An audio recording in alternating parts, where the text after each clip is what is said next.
Good morning, traders and investors. My name is 𝗧𝗴𝗀 and I'm the Senior Strategist for Wealth Today is Monday. It is the 17th of May.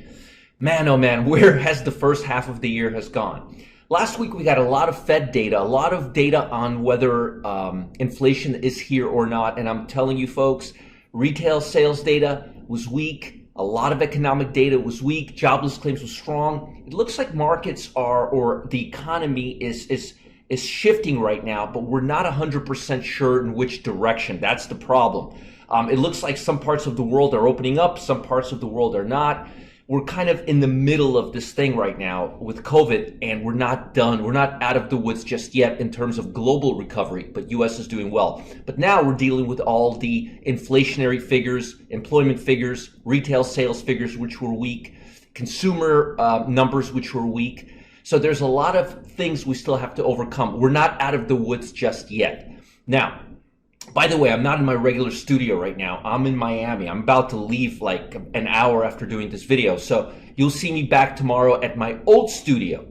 Now, in terms of what we've got on the docket this week, today we don't have a big day. We've got the manufacturing index, which after last week is not going to be a big surprise. We have the housing market index, but big reports, housing starts, that's big. And that's going to give us a good indication that the housing market is still hot, and I mean hot.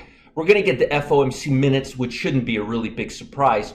Jobless claims on Thursday, manufacturing index. This will give us a good understanding, a good feel for how manufacturing is doing so far. It's turning out quite well in some parts of the world. But again, China's getting the COVID again, or potentially it's going to be a bumpy recovery. We're not going to get out of this in one piece. We didn't get into this in one piece. And then Friday, we've got existing home sales and the PMI composite flash. The big reports are going to be the manufacturing index, existing and housing starts. And we'll have a good understanding of how the housing market is doing this week. And then jobless claims.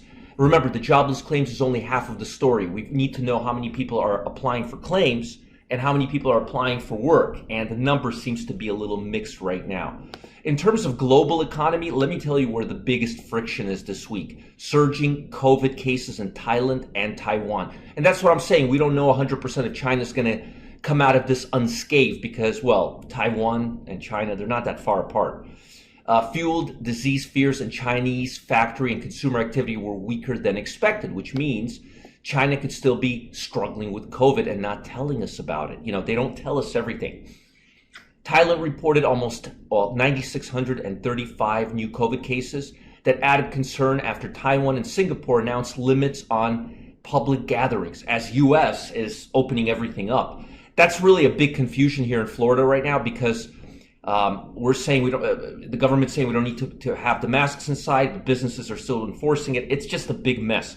As I said, we got into this in a period of several months. It's not going to be a one-day, recovery. It's going to take a little time. The rebound in economies appear to have the disease under control, fueled concerns that the region's recovery might be pushing back. Now, Wall Street. Looks like the S&P is bouncing back.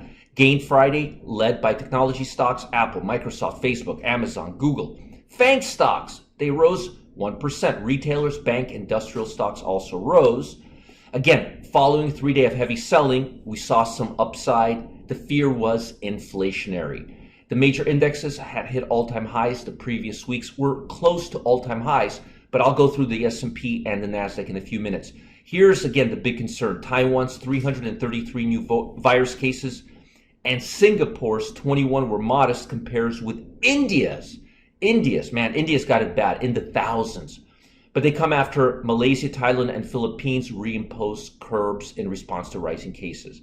So Nasdaq, let's look at the Nasdaq. We're still under the 50-day moving average, which is the twilight zone, as you guys know, as I like to call it. We're still remaining here, which means I'm not going to get too excited about bullish stocks on the large cap tech. Not even close. Don't let the Nasdaq sucker you into a big position right now because we're still sideways. And as you can see here, we were sideways here for, let's see here, we started moving down around 223 and we came out of it 331. So as you can see here, about 5 weeks. So don't think this can be a quick recovery. We can be stuck here for a while especially with the momentum levels. I want to see 2 complete day of clearances above the 50-day moving average before we go higher. The S&P, on the other hand, that was the Nasdaq. The S&P, on the other hand, is looking really good. We never really traded below the 50-day moving average. We're now almost at new highs. And again, here is what you need to know, and I'm gonna show you this again before I get into specific stocks. The S&P is really fragmented right now. If you look at the 10 stocks, let me go to the 10 sectors, you will see that some are doing really good, like energy, financial, basic material, and industrial, and some, like technology and consumer discretionary, aren't doing so well. That's on a cumulative basis. Now let's look at a 1-month basis. On a 1-month basis, it doesn't look all that different. Energy, basic material, financial, industrial, and look at the last 2, technology, consumer discretionary. So that part of the S&P 500, the consumer discretionary and technology, as a matter of fact, let's look at it visually, is selling off. Let me show you this. Look at technology, how low it is, the low, how low it went before pulling back. Meanwhile, look at the industrial sector. Looks beautiful, doesn't it? Look at healthcare, looks beautiful, doesn't it? Look at financial, look at that. Look at basic material and look at energy. I would honestly stick with energy, basic materials, and financial for the time being. Bond market, again, as I said, it looks like we're going to be hovering around this area between 1.5 and 1.8 yield for quite some time. Why? Because we don't have clear direction till the second part of the year is well into effect. I think bonds are going to go down, but not till the second part of the year, well into the last quarter of the year. Now, let me show you the hot stocks I'm looking at. Remember what I said, boring is good. Energy stocks, energy and basic material. Exxon, nice little pullback before swinging higher. The trend has been really strong in this stock. I know, but it's an energy stock, but again, price is now hovering above last February highs. Next stock, Devon Energy. I told you this was one of my hottest stocks. Matter of fact, let me show you my hottest 500 stocks right now. And you'll see that I'm not whistling Dixie here. Look at this. Devon, U.S. Marathon, Nordstrom's, Nucor, Alliance, Freeport-McMoRan, EOG. We're going to talk about those in a minute. Next stock, EOG. Hello. Pulling back. What does this do? EOG Resources. Let's look at what the stock does. Remember, keep it simple. Energy, basic resources. EOG is an energy stock, 73% in 1 year. Nice little pullback. I like this pullback. Next one is URA, Global X Uranium ETF, basic materials. Ticker symbol is URA. URA. That's URA. URA.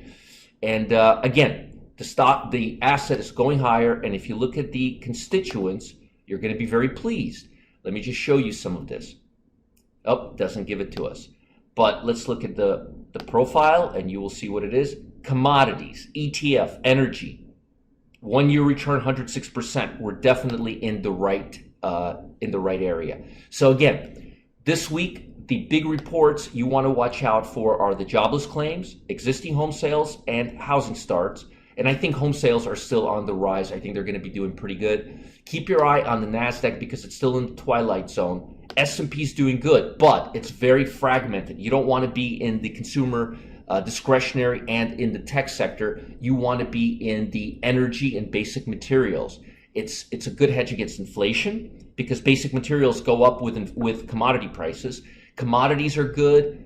Energies are good. Financial, energy, basic materials. That's where you want to be. Now, before I let you go, I've got something important, crucial, timely. Pay attention. Folks, last week was turbulent. I just showed you all about it right now. It was turbulent. We had higher than expected consumer and producers price index. Consumer sentiment is at a 3-year low, but we also had another positive jobless claims report and pandemic restrictions are easing, at least here in the USA, right? There's a lot of factors pulling on Wall Street right now.